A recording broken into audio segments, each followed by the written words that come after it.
Well, the recent rally in equities has the Dow on track for the best quarterly percent move since the third quarter of '09, when it rose almost 15%. Pretty good quarter, actually. Our next guest says to expect more upside in the near term. He says fears of a significant and sustainable equity market decline associated with the, quote, double-dip recession remain misplaced. Tony Dwyer is with me, Managing Director and Chief Equity Strategist at Stewart. Mark Lamkin is Chief Investment Strategist and CEO at Lamkin Wealth Management. Good to have you on the program.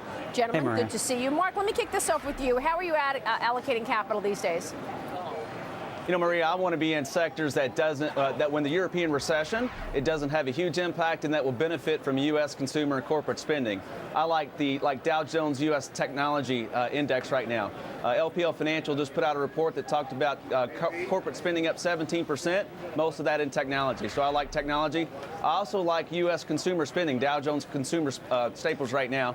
And I think you're going to see, obviously, a great Black Friday. You're going to see that consumers continue to spend money. Best December in years. I think we benefit from there as well.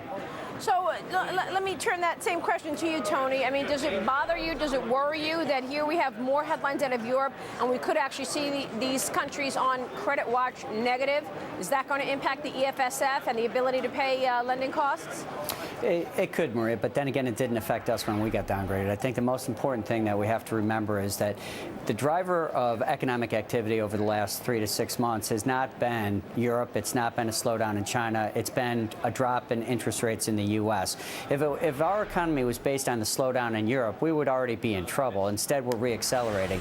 So as long as Canada and Mexico don't go into recession and interest rates stay low in the U.S., it's a very stimulative backdrop that you typically want to buy the cyclical sectors with. So cyclical sectors, you're buying the economically sensitive names. How do you invest then in that environment?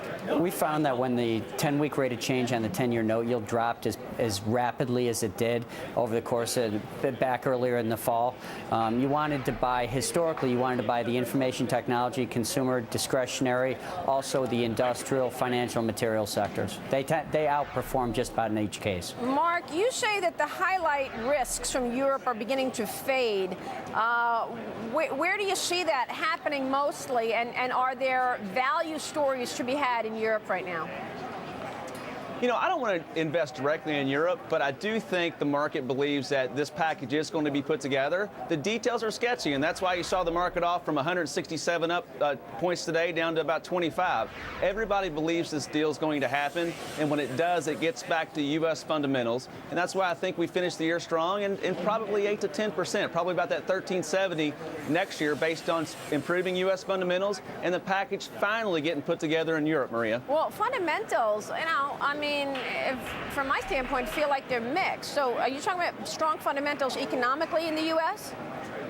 I'm talking about corporate earnings specifically. Okay. I think S&P 500 record earnings, even with the lowered expectations with the European recession, we're talking about $106, $107 earnings. That's about a 9-10% increase. That still puts us at a PE ratio below 12 on the forward year, and I like those valuations. Yeah, no doubt about it. Corporate sector's still strong, which is, of course, a real positive. Gentlemen, thank you very much. We'll be watching and hope to have you back soon to talk more about investing in this mixed environment. Let's take a look at some of the other business.